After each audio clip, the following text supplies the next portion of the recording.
I don't think many of us would look at rail replacement services as being heroes, but this is definitely something that's very clear in Bertie's chase. This is the third episode of the second season of Thomas and Friends, and Bertie has made a promise that he's going to be a good friend and he's going to deliver Thomas's passengers to another train, and that other train happens to be Edward.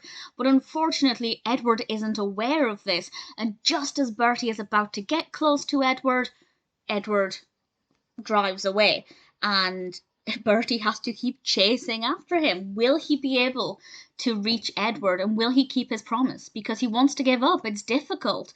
He's having to puff his way up these hills, and it's a really long journey, and it's taking all of poor Bertie's energy. But he made a promise to Thomas that he's going to deliver the passengers.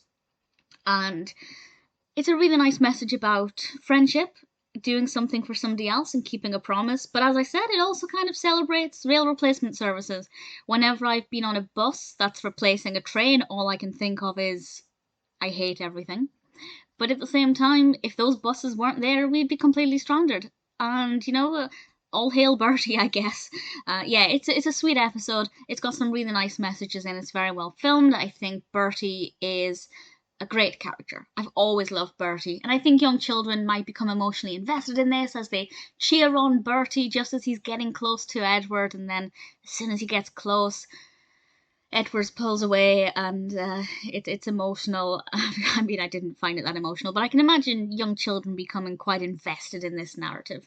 I thought it was well delivered, and it did for probably the first time in my life, made me actually appreciate bus replacement services, because without them, I think we'd all be a little bit lost.